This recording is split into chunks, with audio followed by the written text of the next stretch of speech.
how to understand the love of the Lord when He gives you more trial. In my personal life, I have more trial than anything else. Trial to have a baby, we cannot have. And we are here going to the temple, doing every single thing we are supposed to do. How to understand that? Okay, you're falling into a trap that I want everybody in this room to avoid. And that is, God must not love me if I suffer.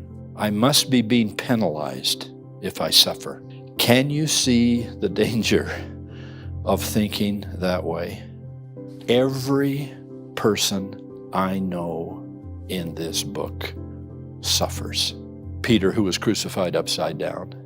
James, the first Christian martyr from the New Testament. Paul, beheaded. Now, does God like Peter and James and John and Paul and Isaiah and Ezekiel and Jeremiah and Daniel, prophets of captivity, prophets of persecution, prophets of trouble and trials of every kind, who suffered more than anyone in time or eternity that we know of? The living Son of the living God, the only perfect child who ever lived. Don't ever, please do not fall victim to the temptation to say, well, I guess God doesn't love me.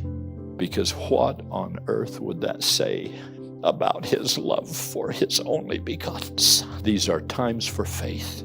These are times for perseverance. Life is filled with times of trouble. I just ask us to cling to the wonderful examples that we've had, starting with the Savior and going down through virtually every figure I know how to point out here. If there were any really picnic stories in here, I missed them. They must have taken them out of my edition, because everyone in here is a hard story. And I think that's for a reason. That somehow, and this is the part that I don't fully understand, and I don't ask you to just blissfully accept it and glide out of the room, but there is something at work in suffering that is exalting.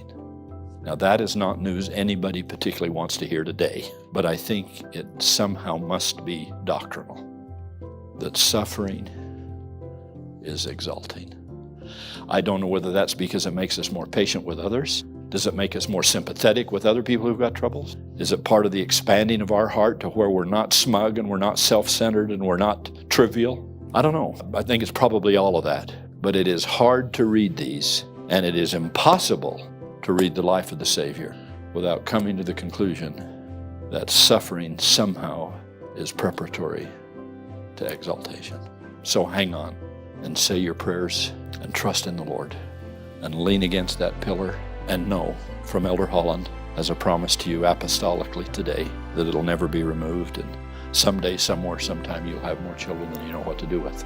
And I don't say that trivially, I say it prophetically, that with the eternal view and the long sketch of our plan of salvation, every blessing, 10-fold, 100-fold, 1,000-fold, will be given to us. But I think probably only when we've worked off our rough edges and been ready to receive it.